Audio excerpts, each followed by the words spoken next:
네, 안녕하세요. 반갑습니다. 네, 이번 시간에는 우리가 그 사회복지 실천 현장에서 다양하게 보는 대상자들이 많죠. 그래서 대상자 중에서는 대상이 누구냐에 따라서 사례 관리를 할 수 있는데요. 현장에서의 사례 관리라고 하는 것은 대상자의 어떠한 그 특징에 따라서 다양하게 이루어질 수 있는데요. 예를 들면 아동, 청소년, 그리고 여성, 노인, 그리고 장애에서도 분류가 많죠. 그래서 우리가 이제 신체는 건강한데 정신적인 어떠한 장애로 인해서 사례 관리하는 경우도 케이스가 많다라고 보는 거죠. 또 현대 사회에서는 장애로 인해서 뭐 정신적으로 스트레스를 많이 받아서 공황 장애다 아니면 불안 장애다 기타 등등의 장애 요소가 많습니다. 그래서 이번 시간에는 우리가 사례를 통해서 정신장애에 관련된 내용들을 좀 살펴볼 건데요. 우리가 뭐 몸만 건강하다고 해서 건강한 사람이 아니라 항상 우리가 노인의 어떤 안녕, 그리고 사람의 신체적인 부분 또는 정신적인 부분, 그리고 심리적인 부분, 이런 것들이 다 우리가 정신장애 또는 신체장애 또는 안녕을 기원하는 것에 삼합일치가 돼야지 건강한 사람이다라고 볼 수가 있겠습니다. 자, 그래서 우리가 현장에서 많이 접하는 대상자들로 이제 강의가 계속 이루어질 건데요. 지난 시간에 노인과 아동에 관련돼서도 이제 우리가 계속해서 다뤄볼 문제이고 앞으로도 다뤄야 될 문제라고 생각합니다. 사회복지 실천 현장에서는 우리가 이제 노년의 어르신들, 그래서 장애를 가진 분들이거나 아니면 비장애인이더라도 신체적으로 내가 일상생활이 어렵다라고 하게 되면 케어를 받는 대상자라고 볼 수 있겠습니다. 그래서 그들에 대한 어떤 사례 관리에 대해서 필요성 그런 것들을 좀 짚어보면서 그리고 다양한 교재를 통해서 조금 지식의 측면에서 좀 더 넓은 의미로 해석하면 될 것 같습니다.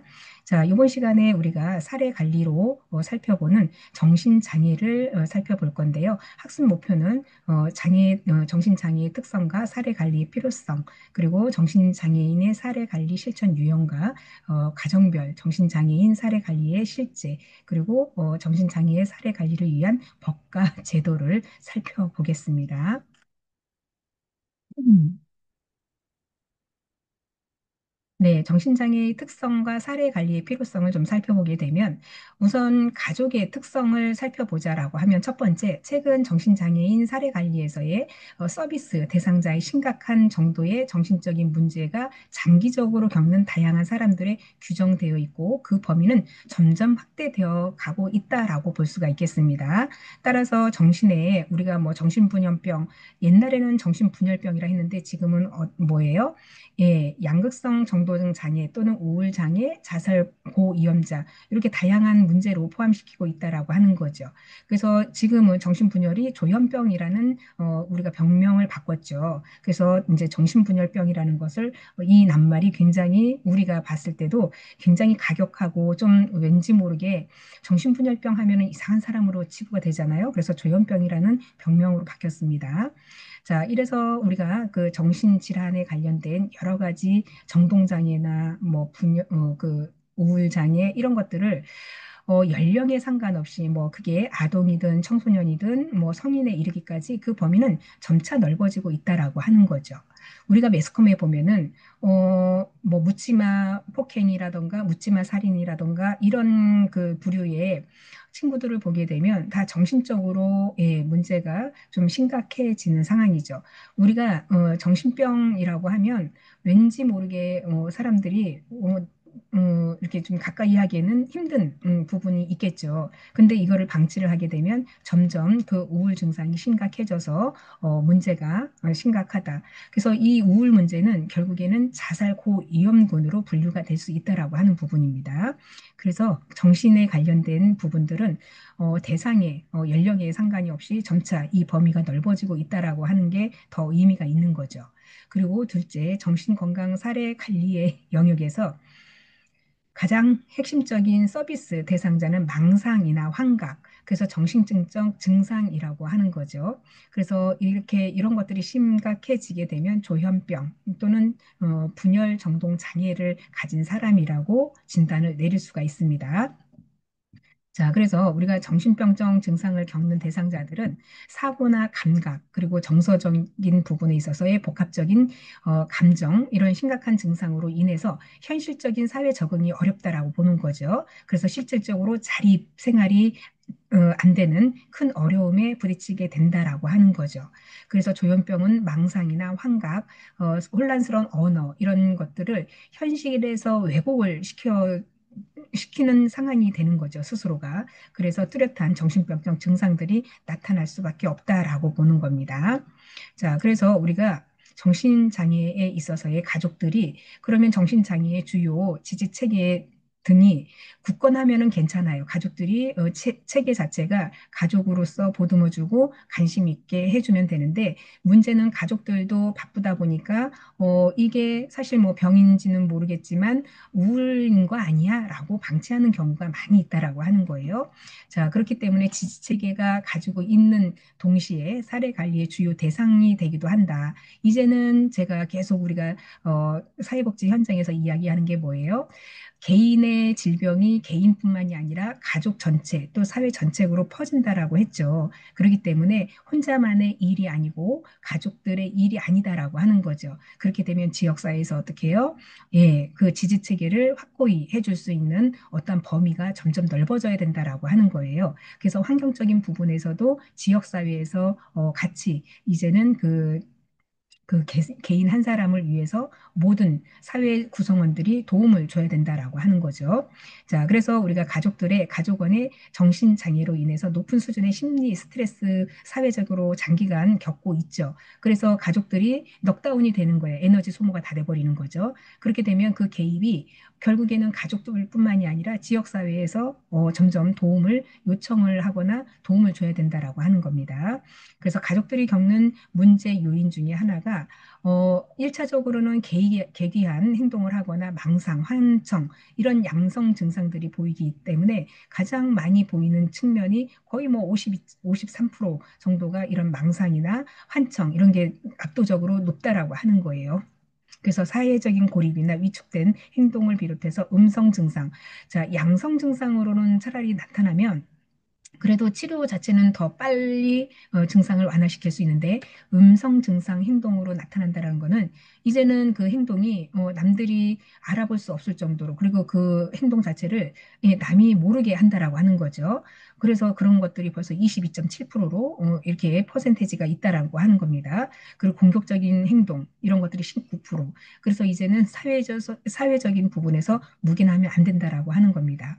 그래서 이 같은 증상으로 인해서 2차적인 증상들이 또 나타나는데 스트레스 요인으로 정신치료에 관련돼서 받아야 된다라고 하는 거죠.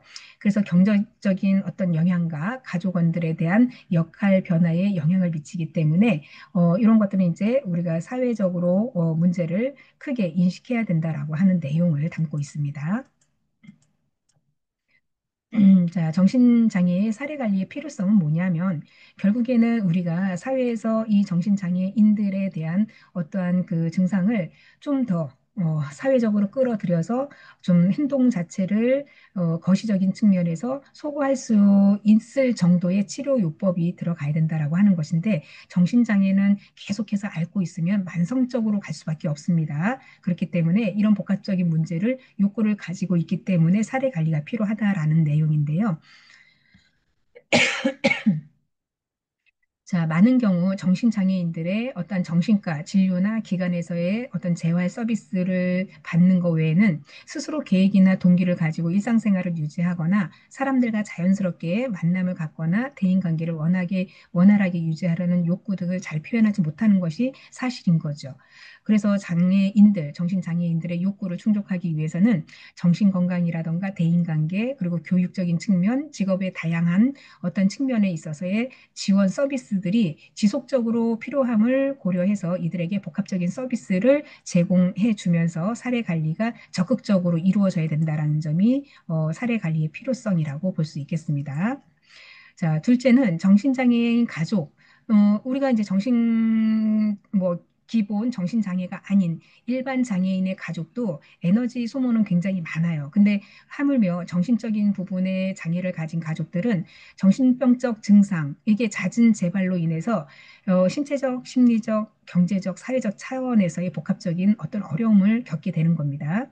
보통 이제 우울증을 가진 가족의 내력을 보게 되면, 자, 우울증을 가진 부모 밑에 아이들이 자라면요, 아이들은 우울증 성향의 거의 25%의 발병률이 생긴다라고 합니다. 그리고 일란성 상생아 중에 한 명이 우울증을 앓고 있으면 그 반대되는 쌍둥이는 50%의 우울증 성향이 있다라고 합니다. 이건 통계적으로 예, 그렇게 나와 있어요. 그래서 한 집에 우울을 가지고 있는 정신과적인 부분의 우울성이 있는 가족들은 다른 가족에 비해서 우울의 그 발생 빈도가 더 높다라고 하는 거죠. 그러니까 사회적인 개입이 필요한 거죠. 자, 그렇기 때문에 우리가 그 정신장애인의 사례 관리 유형에 있어서는 우선적으로 개인 목표와 서비스 내용에 따라서 중개 모델, 임상 모델, 재활 모델, 그리고 적극적인 지역사회 치료 모델로 구분하기도 한다라고 합니다. 자, 그래서 중개 모델이라 하는 것은 사례 관리자는 대상자가 필요로 하는 자원 연결을 우선적으로 초점을 두는 거죠. 사회복지사가 뭐든지 다 전천후로 할 수는 없어요. 만능 엔터테인먼트가 아니에요. 그렇기 때문에 이런 대상자를 우리가 발굴을 한다라고 하면 인적 자원, 그래서 이 정신 장애를 가지고 있는 대상자를 신경 전공에 관련된 상담을 하시는 분들에게 연결을 시켜주는 게 우선적으로 초점을 두는 거죠. 그래서 대상자에게 직접적인 제공 서비스를 하는 것이거나 대상자가 원하는 다양한 서비스 자원은 우리가 연계해주면 되는 거예요. 자, 그런 것이 이제 기본 입장이다라고 보는 거예요. 중개 모델에서는.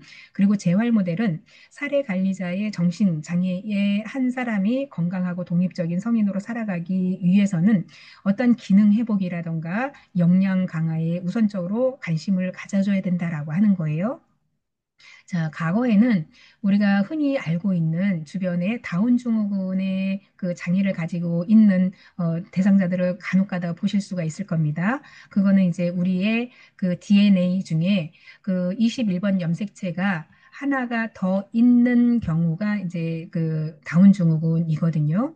그 다운 증후군이 예전에는 우리 의학이 많이 발달되지 않았을 때는 성인이 되기 전에 다 사망을 했어요. 30살을 넘지를 못했거든요. 근데 지금 다운 증후군은 50도 훨씬 넘게 살아요. 그만큼 그 질환에 대한 약들이 좋아졌고, 그래서 생명에 관련돼서 계속 연장을 시켜주고 약을 잘 복용하게 되면 그 예전에는 30대에 그 다운 증후군을 진단받은 친구들은 다 사망을 했는데 지금은 그렇게 이제 약으로 의학적인 도움을 받아서 오래 살 수 있거든요.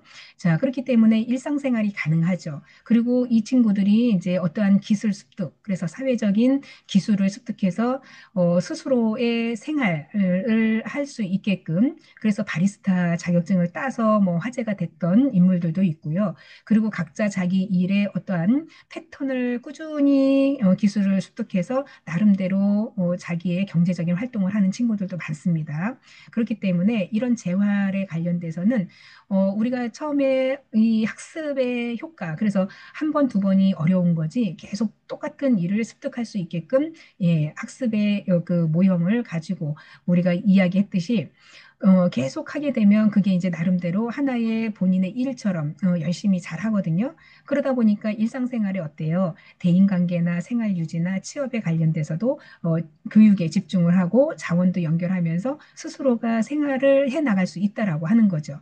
그래서 이런 재활 모델은 치료와 지지적인 상담 서비스를 포함해서 각종 본인들이 살아갈 수 있는 어떤 방향성을 제시한다라고 합니다.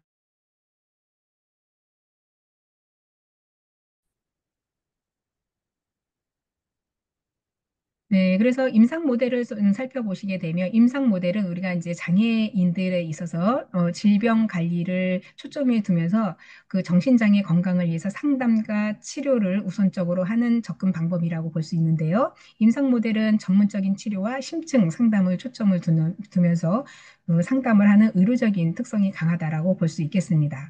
그리고 지역사회에서 할 수 있는 모델은 우리가 아까 그 사회복지 현장에서의 사례 관리자는 중개 모형과 임상 모델을 우리가 같이 병행해야 되는데 중개 모델은 그 우리가 인적 자원이든 물적 자원이든 연계시켜 준다라고 했었죠.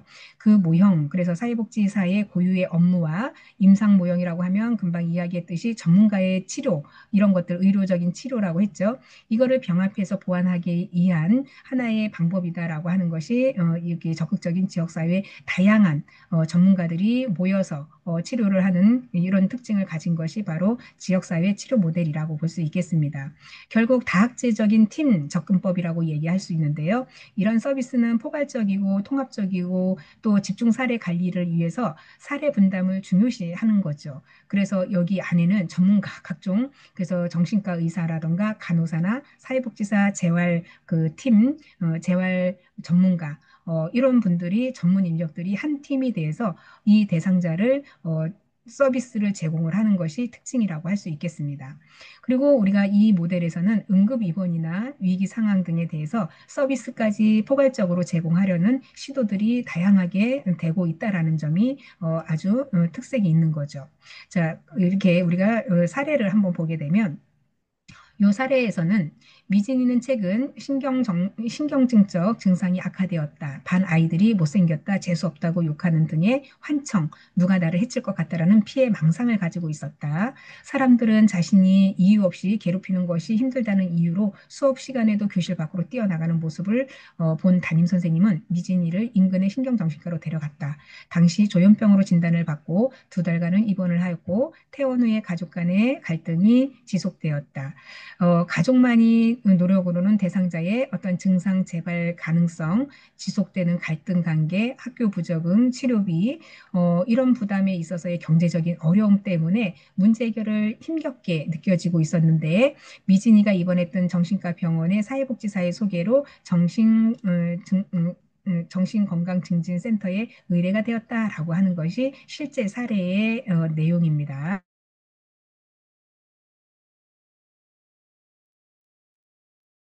자, 그렇다면 요 사례를 가지고 우리가 개입을 어떻게 해야 되는지 이렇게 실질적으로 한번 살펴보도록 하겠습니다. 우리가 실제로 사례를 가지는 대상들이 누구냐에 따라서 정말 다양한 사회복지사들은 그 전문성을 점점 더 키워야 된다라는 생각이 듭니다. 그래서 사회복지 현장에서 이런 사례들을 만나게 되면 내가 여기에 대해서는 좀 지식이 좀 부족하다? 그러면은 어때요? 금방 말씀드린 것처럼 다학제적인 그 전문가들의 사례를 의뢰를 하거나 여기에 팀으로 구성을 해서 계속 관리를 해 가면서 그래도 내가 부족하다라고 하면 슈퍼바이저, 나의 선배, 음, 위에 선배인 사회복지사한테 요청을 하는 겁니다. 자, 그래서 실제 사례 관리에 관련된 초기 단계의 접수부터 하는 거죠. 자, 그러면 초기 면접 시 매우 중요한 과목은 뭐예요? 한정된 자원과 인력이죠. 그래서 어딜 가나 우리가 풍부한 자원과 인력이 있으면 얼마나 굉장히 좋은 건데 늘 우리는 현장에서의 자원이 부족하고 인력이 부족합니다. 자, 이런 거를 감안해서 기간 내에서 여러 사례 관리에 적합한 대상자를 선정하는 것. 그래서 다수의 뭐 10사람의 사례 관리자가 있다 하더라도 거기에서 한정된 자원을 가지고 선별을 해야 되는 게 바로 이제 또 우리가 해야 될 일인데, 자, 이런 사례가 들어왔다라고 하면 일반적으로 사례 관리 대상자의 복합적이고 만성적인 정신장애를 가진 사람들은 홀로서 자립하고 생활 유지가 어렵고 심각한 수준의 사회 적응 문제를 가지는 거죠. 그리고 대상자들은 대체로 장기적인 어떤 사물을 판별하거나 의사를 결정할 때는 정신적인 능력, 불안전한 상태에서의 일상생활이나 사회 생활이 상당히 제약을 많이 받아서 지속적으로 다른 사람의 어떤 도움이 필요하다라는 게 초기의 어떤 접수 단계에서의 문제를 발굴을 하는 거죠. 그렇다라고 하면 이제 사례 관리에 있어서의 사정 단계는 두 번째, 이 단계에서는 사례 관리자들은 종합적인 시정 활동을 집중하게 되죠. 그래서 이 사정의 내용에 따라서 대상자의 문제, 그리고 자기 관리 능력, 그리고 대인 서비스에 대한 능력, 욕구, 사회적 네트워크, 그리고 이런 네트워크가 대상자의 어떤 욕구에 부응하는지에 대해서 매우 복잡하고 또 다양하다라고 볼 수 있겠습니다. 그래서 사례 대상자의 우리가 욕구를 보통 보게 되면 그 욕구 문제를 해결할 수 있는 건지 중요한 정보를 발견하기 위해서는 체계적으로 또 질문을 하게 됩니다. 자, 이런 것들이 바로 사정 단계에서의 내용이라고 보시면 되고, 계획 단계에서는 사례 관리자들은 종합적인 서비스를 계획이 수립되도록 다양한 서비스들을 예, 서비스가 사회적인 지원 활동을 통합시킵니다. 그래서 매우 중요한 어떠한 가업들이 있는데요. 분명히 구체적으로 수립을 해야 되는 게 계획 단계라고 하는 거죠. 그래서 어떻게 문제를 해결 나갈 건지 구체적인 목표를 수립하는 것이 바로 계획 단계에서 중요한 내용이라고 볼 수 있겠습니다. 자, 그래서 목표는 우리 사례 관리가 종결될 때까지 사례 관리의 효과성, 그래서 얼마만큼 목적에 잘 도달했는지, 효율성, 투입 대비 산출 효과, 그래서 얼마나 큰 이득을 받는지, 예를 들어서 효과성이라고 하는 것은 목표의 근사치로 갔는지, 효율성이라는 것은 예를 들면 이윤을 가지고 1,000원을 가지고 투입을 했는데 1,000원 미만으로 떨어지면 안 되겠죠. 그래서 효율성은 1,000원을 투자했으면 1,100원에 대한 이렇게 효과가 있었다라고 하는 그렇게 이제 생각을 하시면은 아마 이해가 빠르실 겁니다. 자, 그래서 효과성과 효율성을 확인할 수 있는 결과에 대한 지표이기도 하다라고 하는 것이 계획 단계에서의 목표라고 보시면 되고요. 그래서 사람들은 그 자신의 그 일에 중심이 있다고 느낄 때 목표를 향해서 일하는 가능성이 높아지고 또 서비스 대상자도 모든 과정에 참여를 할 때 사례 관리는 더욱 효과적이라고 하는 거죠. 자, 사례 관리를 하는데 당사자가 굉장히 부정적인 시각으로 임한다거나 그 적극성이 없다라고 하면 사례 관리에 관련된 어떠한 그 우리가 효과성이나 효율성이 많이 떨어지는 건 사실입니다. 그래서 이 대상자의 그 생각하는 그 나름의 어떠한 그 위기 의식이라든가 목적 설정에 있어서의 자부심 이런 것들이 굉장히 크게 반응할 수 있도록 초기 면접부터 계속 어때요? 컨트롤을 좀 해줘야 된다라고 하는 거예요. 끌어올려야 된다라고 하는 거예요. 끌어올린다는 건 뭐예요? 내가 그 환자의 입장에서 공감하고 이해해주고 라포 형성을 잘하면 그래서 사회복지를 믿고 따라올 수 있게끔 해줘야 된다라고 하는 거죠. 그래서 대상자가 모든 일에 적극적으로 할 수 있도록 도와주는 측면 이런 것이 중요합니다. 자, 실행과 점검 단계에서는 사례 관리자가 목표 달성을 위해서 대상자, 가족, 사회적인 네트워크, 이들 간의 어떤 상호 영향력, 이런 것들을 변화시키기 위해서 의도적으로 개입하는 단계. 그래서 라포 형성을 하기 위해서는 무조건적인 공감, 그리고 수용, 이런 게 필요하다라고 하는 거죠. 비어스텍의 7단계 있죠. 예. 자, 그래서 이렇게 의도적인 개입을 하는 단계에서는 무조건적으로 우리가 그 라포 형성을 할 수 있을 정도의 어떠한 그 유대 관계를 잘 맺는 것이 필요하다라고 볼 수 있고요. 의도적인 개입들은 우리가 직접적인 개입과 간접적인 개입으로 나눌 수 있는데 직접적인 개입의 대상자에 관련해서 우리가 지식적인 측면, 정서적인 부분, 행동적인 변화를 추구하는 것으로부터 사용되는 방법이 결국에는 지지, 교육, 그리고 상담 등이라고 하는 겁니다. 그래서 지지를 한다는 것은 당신의 입장을 내가 충분히 알고 반영을 하겠다. 그래서 당신의 어떤 하고자 하는 일에 내가 큰 힘이 되어주겠다. 이런 것들이 지지가 되는 거죠. 그리고 교육적인 건 뭐예요? 당신이 상담을 해야 되는 이유, 그리고 앞으로 이렇게 상담을 해서 좋아지면 당신의 삶에 있어서의 삶의 그 나은 그리고 또 사회생활을 하면서 좀 더 나은 어떠한 사회적인 변모 이런 것들이 있을 수 있다라고 지속적으로 교육을 시켜주는 거죠.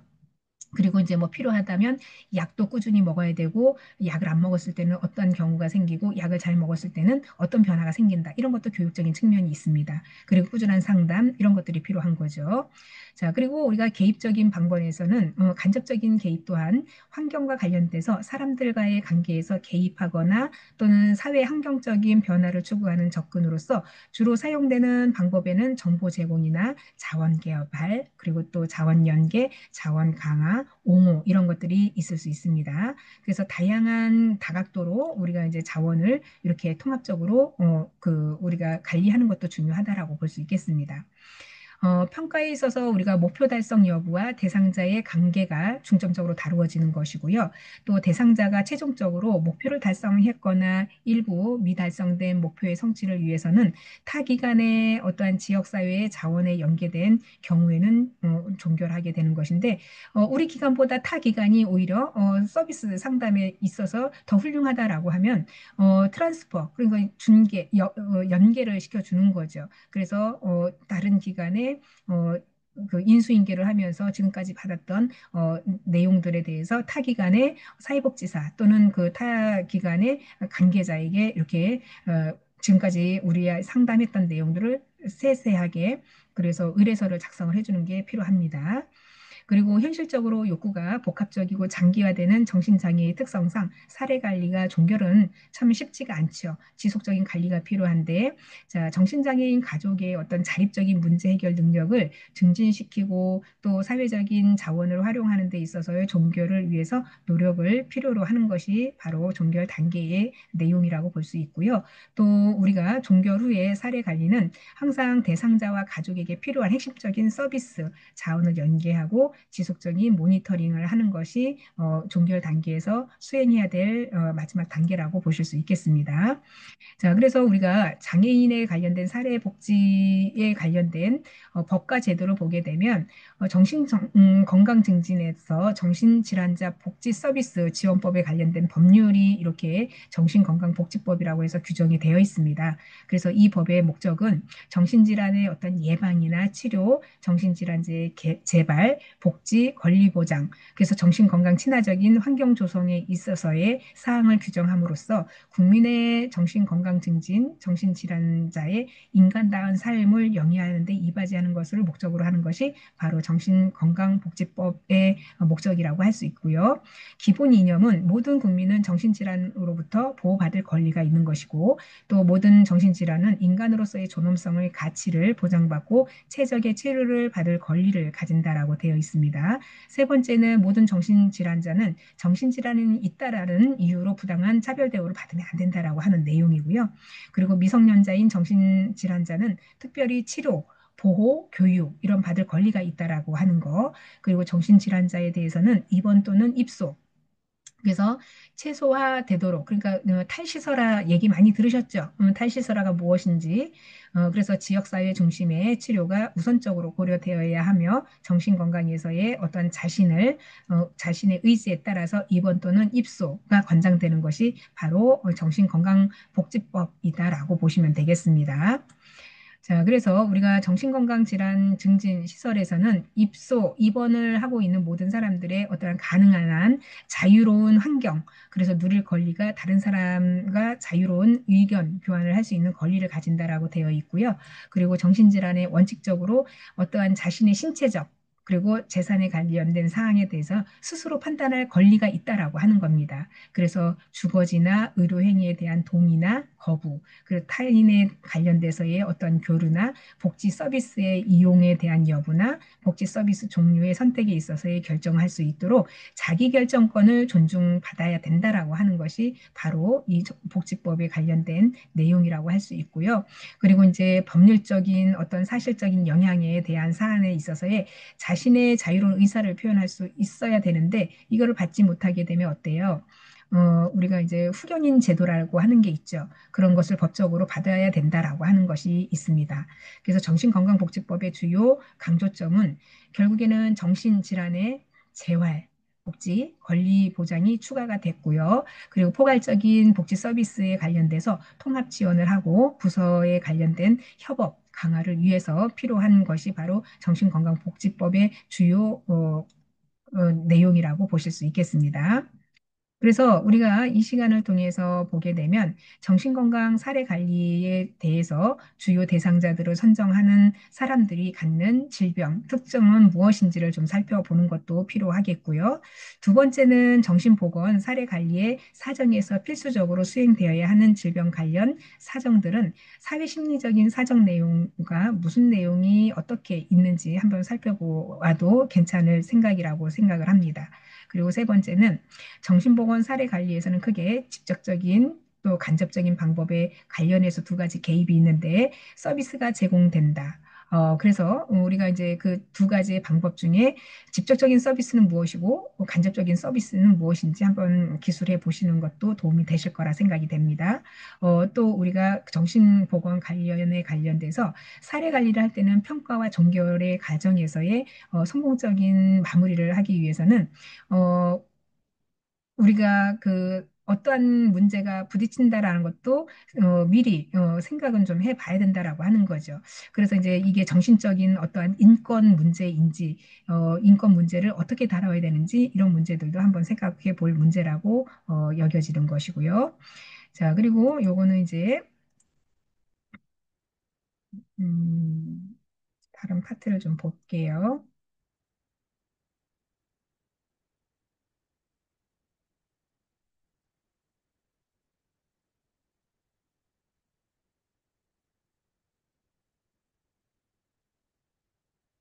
네, 요거는 이제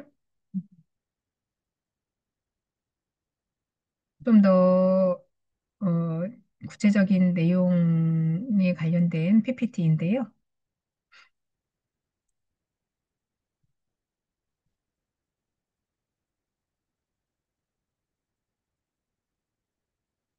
예, 정신 건강의 개념을 좀 전문 서적을 통해서 좀 살펴보도록 하겠습니다.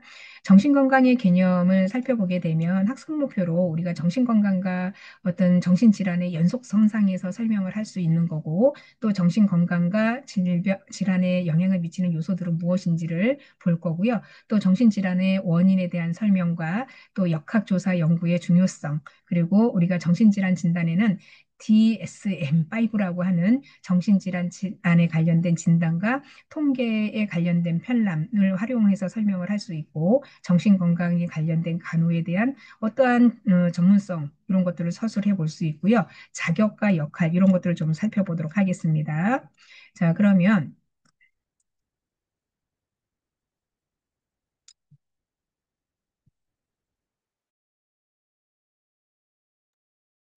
자, WHO 그래서 국제 그 협회에서 얘기하는 WHO에서는 건강을 신체적, 정신적, 사회적 안녕 상태로 정의를 하죠. 그래서 질병이 없을 뿐 아니라 자신의 환경에 관련돼서 즐기고 만족하는 상태를 이야기를 합니다. 그리고 자신의 잠재력인 능력, 보편적인 생활 스트레스를 처리하는 능력, 또 일에 대해 생산성, 그리고 지역사회에 기여하는 능력에 대해서도 정신 상태가 건강한 것을 우리가 정신 건강이라고 정의를 내렸습니다. 그리고 정신적으로 건강한 사람은 사회에서 편안하게 기능하고 자신의 성취에 만족하고 또 웰빙, 그래서 우리가 일상의 안녕을 스트레스로 인해서 초래하지 않게 그래서 불안이나 고통에 대하여 수준 높은 기능으로 적절하게 반응하는 상태를 이야기를 합니다.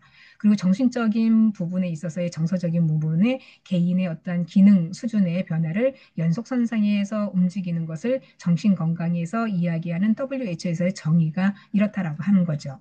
자, 그러면 우리가 정신건강에 관련돼서 정신질환에 관련된 여러 가지 질환들이 있죠. 그래서 사람들에 대해서 뭐 간호와 재활의 초점이라고 이야기를 하는데 결국에는 우리가 정신 간호 건강이라는 것은 집에서도 가족들이 할 수 있는 여러 가지 부분에서도 많죠. 그래서 가족들이 그 정신 건강을 질환을 많이 앓는 가족의 한 구성원이 있다라고 하면 굉장히 스트레스를 많이 받는다고 했죠. 그래서 가족들이 할 수 있는 그 간호는 어떤 것들이 있는지 그런 것들을 좀 살펴볼 만한 내용이라고 볼 수 있겠습니다. 자, 그래서 우리가 정신 건강에 대한 돌봄에 대한 요소들을 보게 되면, 어, 보통 이렇게 합리적인 사고를 보통 하죠. 우리가 정신 건강의 특징은. 그러면은 이 합리적인 사고에 관련해서, 네.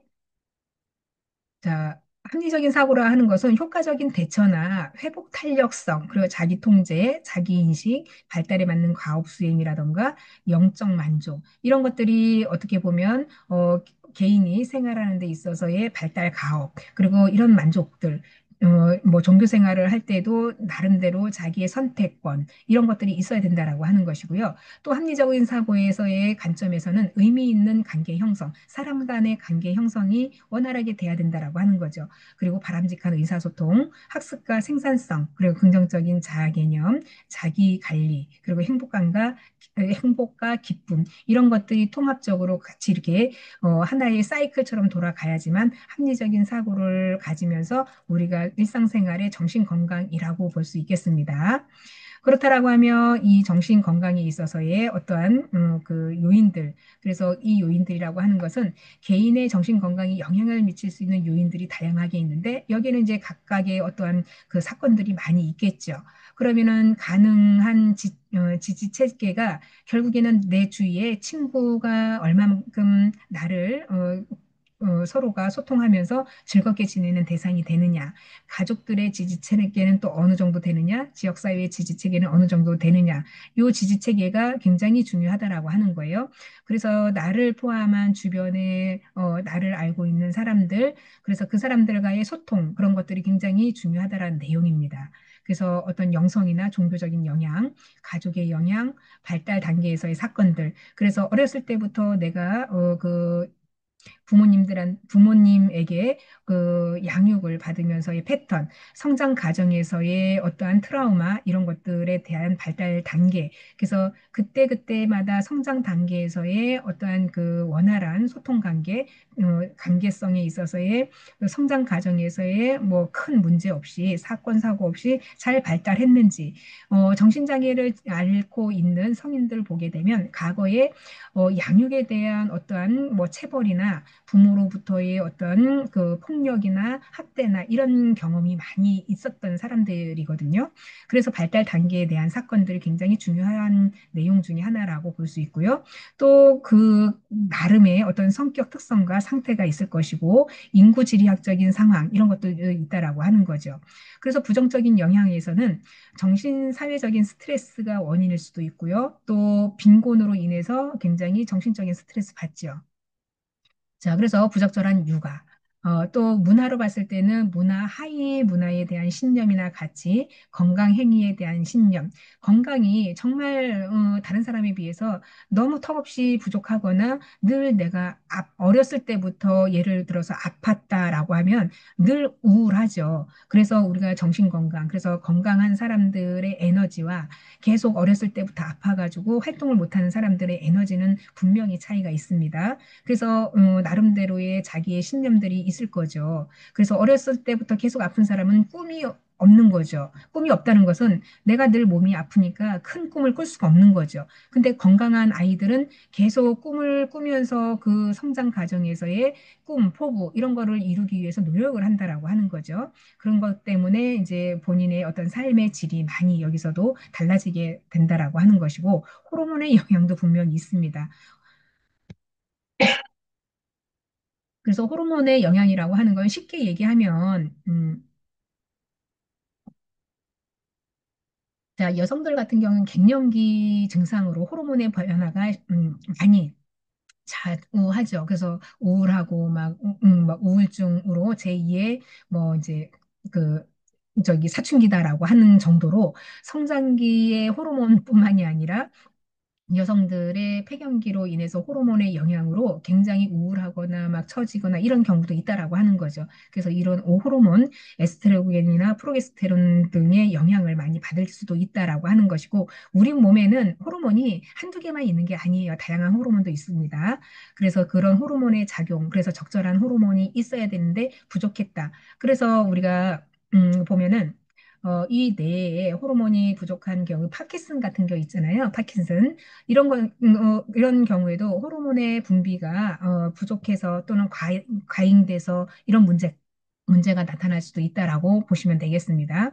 생물학적인 영향, 유전적인 요소, 그리고 환경적인 경험, 이런 것들이 어떻게 보면은 개인 건강에 영향을 미칠 수 있는 다방면의 영향들의 요소들이 있다라고 볼 수 있겠습니다. 자, 그리고 우리가 이제 정신건강에 관련돼서 평가 기준을 이렇게 마리 야호다라고 하는 여러 학자가 이제 이렇게 평가 기준을 냈습니다. 그래서 자신에 대한 긍정적인 태도나 성장 발전, 그리고 또 자아 실현의 능력, 그리고 통합력, 그리고 자율성, 현실 지각, 환경에 대한 지배, 이런 것들이 정신 건강에 대한 평가 기준이다라고 이렇게 이제 도구를 가지고 개발을 했습니다. 자, 그래서 정신장애 질환을 보게 되면 정신장애는 디스트레스나 기능 손상 혹은 이들 모두를 야기하는 사고, 기분, 행동의 변화로 나타나는 건강 상태다라고 보는 거고요. 또 정신질환에 있어서는 디스트레스, 불구 혹은 고통이나 불구의 위험, 자유상실의 위험에서 나타나는 임상적인 의미 있는 행동적인 심리적인 증후라고 얘기를 하는데 우리가 요즘에 그 사회가 굉장히 뭐예요? 빨리 발전하고 또 복합적인 환경에 노출된 사건들이 많이 있잖아요. 그게 대표적으로 이제 이태원 참사 사건이라던가 건물이 무너져서 붕괴가 됐다거나 지하철이 뭐 그 탈선을 해가지고 수만 명의 사망 사고가 있었다거나 갑자기 홍수로 인해서 많은 사람이 사망을 했다거나 자, 이런 것들이 복합적인 정신 장애를 이제 갑자기 앓게 되는 하루아침에 이제 이런 거는 우리가 생각지도 못했던 재난 사고로 인해서 스트레스를 받게 되면 우리가 이거를 이제 굉장히 우울로 오는 경우도 있죠. 자, 이런 것들도 다 우리가 그때그때 외상후 스트레스 증후군이라고 하는데요. 치료받지 않으면 계속 어때요? 하나의 사건으로 잔재가 남아 있기 때문에 일상생활을 못하는 정도의 수준까지도 간다라고 하는 거죠. 그렇기 때문에 정신장애라고 하는 것은 뭐 유전적으로 또 꼭 타고나야 되는 거, 가정적으로 어떠한 질환이 있어서 그 집안의 내력이다라고 할 수가 없는 부분들이 상당 부분 많다라고 하는 거죠. 사회가 발전하면서 사회생활을 하면서 여러 가지로 겪는 다양한 스트레스로 인해서 정신질환이 될 수도 있다라고 하는 거죠. 자, 그래서 정신질환에 대한 인식을 보게 되면 2024년에 국민건강 지식에 대한 태도 조사를 이렇게 해봤는데요. 정신건강에 대한 인식이 악화된 항목은 내가 정신질환에 대해서 걸리게 되면 몇몇 친구들은 나에게 듬뿍 등을 돌릴 것이다. 너무 작죠? 좀 크게 해볼까요? 예, 이게 이제 인식조사라고 하는 겁니다. 예. 자, 그래서 이 인식조사에서 내가 하루아침에 정신병에 걸리면 친구들은 나에게 등을 돌릴 것이다. 이게 50.7%라는 가반수라고 하는 거예요. 자, 그리고 또 정신과 치료를 받으면 취업이나 사회생활에 불이익을 받을 것이다.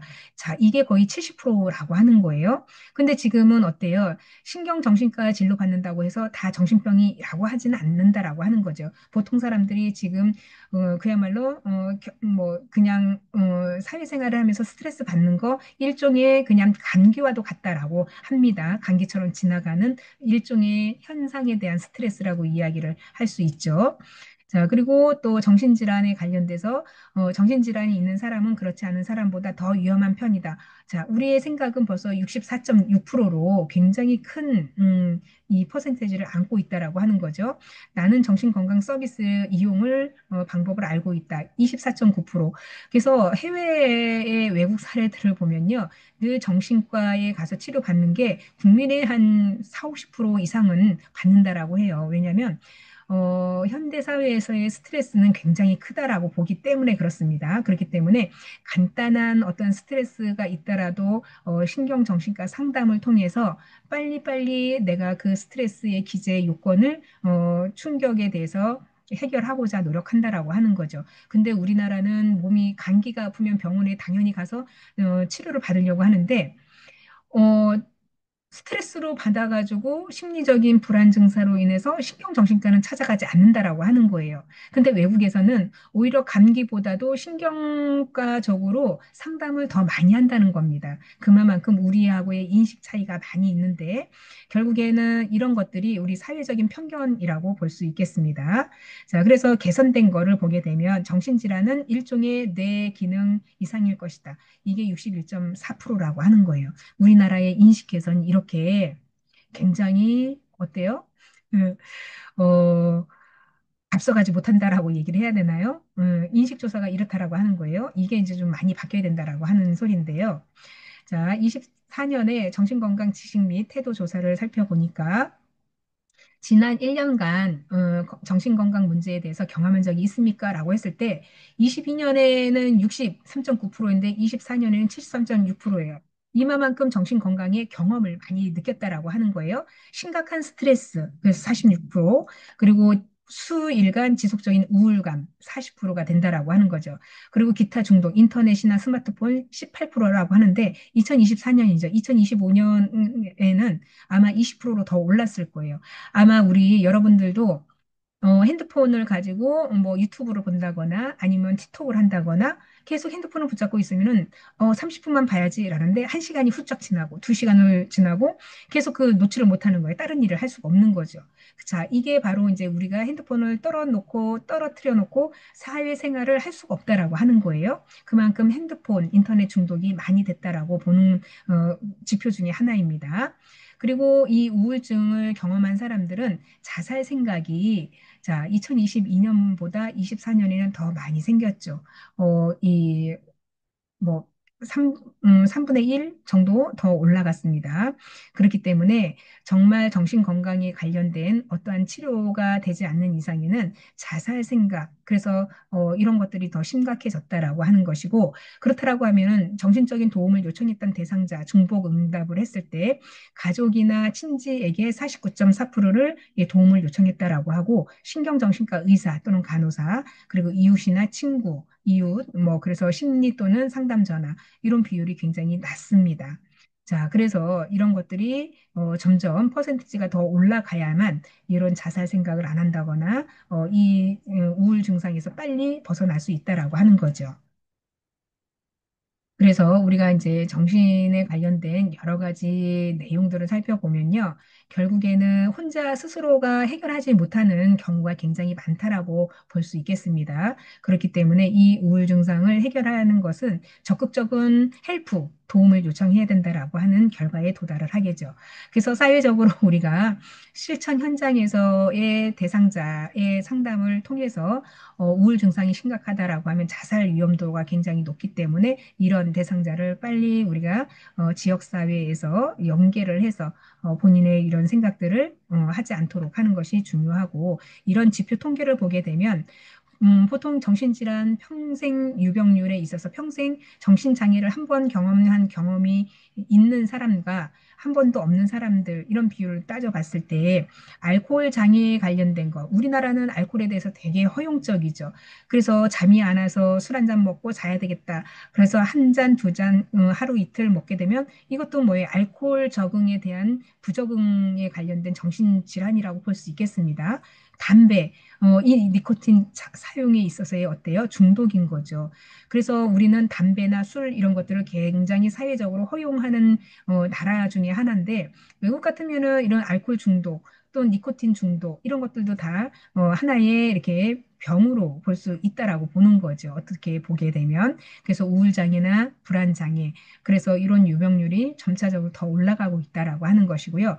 알코올 사용 장애에 있어서는 11% 정도 되는 것이고요. 그리고 니코틴 사용 장애에 있어서는 9.5%가 되겠죠. 그래서 우울 장애나 불안 장애 이런 것들이 실제적으로 우리가 장애로 인식하지 못하는 경우가 많다라고 보는 겁니다.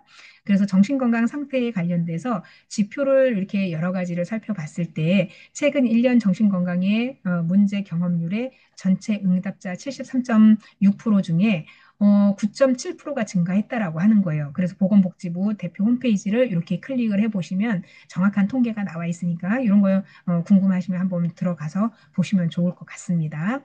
그리고 심각한 스트레스 경험률에 있어서도 본인이 살아가면서 어떠한 트라우마를 겪었을 때 굉장한 스트레스 46.3%를 받았다라고 하는 거죠. 그래서 이것도 점점 더 증가를 해서 10%까지 이상 증가가 됐다라고 하는 거죠. 보건복지부 홈페이지 들어가시면 자세한 통계 보실 수 있습니다. 그리고 수일간 지속된 우울감, 경험감. 그래서 이 우울감이라는 것은 각자의 어떤 상황에 따라서 다르죠.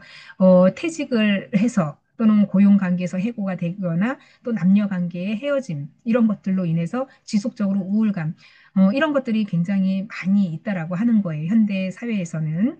그리고 중독, 금방 이야기했듯이 인터넷이나 스마트폰 중독, 22년부로 지금까지 계속 꾸준히 증가하고 있다라고 하는 것이고요. 아마 학생들은 대부분 스마트폰 중독의 가능성이 거의 60% 이상, 뭐 70%가 되지 않을까라는 생각이 듭니다.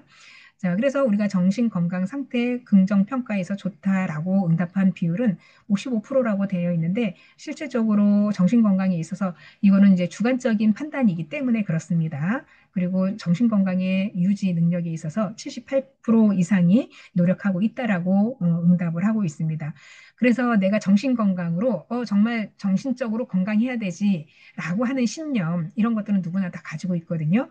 그래서 운동도 열심히 하고 또 바른 생각, 바른 마음을 가지려고 또 몸에 좋은 어떠한 이제 건강 영양식품 이거는 뭐예요? 몸도 건강해지겠지만 뇌 활성화 그래서 뇌를 많이 쓰면서 정신적인 건강 그래서 우리가 힐링이라고 얘기하잖아요. 안녕 상태를 유지하는 거. 자, 그래서 웰빙이라고도 이야기하는 이런 것들이 우리 생활에서 굉장히 많이 필요하다라고 하는 게 정말 중요하다라는 생각이 듭니다. 국가 건강 관리에서 중점을 두는 영역의 우선순위를 보게 되면 건강 증진과 질병 예방이 첫 번째라고 하는 거예요. 그래서 건강 증진이라고 하는 것은 아프기 전에 미리 건강을 증진시키는 신체적인 부분에 있어서의 건강 이런 것들을 굉장히 우선순위 한다라고 하는 거죠. 그래서 우리나라에서는 건강보험공단에서 해년마다 2년에 한 번꼴로 건강 검진을 해주게 하는 거죠. 그래서 거기에서 어떠한 이제 예를 들어서 고지혈증에 의심이 된다라고 하면 어때요? 고지혈증 내가 의심이야라고 하면 큰일 났네. 이제 꾸준히 운동도 해야 되고 식이 조절도 해야 되고 그리고 내가 땀 흘리는 운동도 좀 해야 되겠네. 그리고 먹는 것도 어떤 조절로 좀 해야 되겠네. 기름진 거 먹지 말아야겠네. 이런 생각을 하게 되죠. 이게 바로 건강 증진이라고 하는 예방 측면에서 하는 질병 예방입니다. 자, 의학적으로 서비스를 충분히 받지 못하는 인구에 대한 관심. 그래서 예를 들면 의학적으로 서비스를 받지 못하는 우리나라에서는 이제 아무래도 도심보다는 시골은 의학적으로 서비스는 제공을 하되 인구에 대한 관심. 그래서 이제 시골에 사시는 분들은 아무래도 본인의 건강보다는 뭐 이제 일에 관련된 관심이 더 많겠죠. 그래서 본인이 건강에 소홀하거나 아니면 농사를 짓는데 건강상의 어떤 이제 유독 약품 이런 거 사용할 때 마스크 착용을 해야 되는데 안 하고 있다거나 이런 경우가 있는 거죠. 그래서 이렇게 이제 도심에 사는 인구보다 시골에 사는 인구들이 이런 관심도가 좀 많이 혜택을 받지 못하는 거나 관심이 조금 떨어지는 부분이 있다라고 볼 수 있고요. 대상자 결과를 포함한 질 관리 이런 것들도 필요하고 또 전문 간호사 뿐만이 아니라 의료진들이 전문 임상 건강 관리자 실무들을 확대를 해서 꾸준한 관리가 필요하다라고 하는 거죠. 그래서 지역사회 중심의 1차 간호들이 필요하다. 그래서 그 간호라고 하는 것은 질병에 대해서 관리를 해줄 수 있는 전문 직종이라고 할 수 있겠죠. 그래서 소비자의 어떤 가족 옹호 집단의 영향도 필요하고요. 의료보호 1종, 2종 장애 그 프로그램들 감소하는 것이 정신건강의 우선순위로 이렇게 두고 있다라는 게 사업 내용이라고 볼 수 있겠습니다. 자, 그래서 우리가 정신건강에 관련된 신념과 원칙을 좀 보게 되면 결국에는 모든 사람은 존엄하고 존경받을 가치가 있고요. 모든 사람은 변화와 성장의 잠재력이 있다라고 하는 겁니다. 그래서 기본적인 인간 욕구를 공유를 하고 또 모든 행동에 있어서의 의미가 있다라고 보는 거고 개인적인 견해의 차이는 있지만 결국에는 우리가 나름대로 본인이 행복하게 사는 것이 큰 신념과 원칙 아닐까요? 예, 그래서 그런 그 개인들의 어떠한 건강과 치료에 영향을 주는 결정적인 부분에서는 참여의 권리가 있다라고 보는 거죠. 그리고 우리가 어떠한 그 사람들의 인간관계 소통에서도 적응하고 변화하고 성장하는 것, 이런 것들이 정신 간호의 어떤 신념과 원칙, 이런 것들이 있다라고 봅니다. 그래서 참고 문헌은 이렇게 그 건강 간호학에 관련된 내용들을 우리가 PPT로 좀 살펴봤습니다. 그리고 또 다른 챕터를 좀 볼 건데요. 벌써 시간 관계상 여기서 마무리를 하고 다음 강의에서 연결해서 또 강의를 하도록 하겠습니다. 수고 많으셨습니다.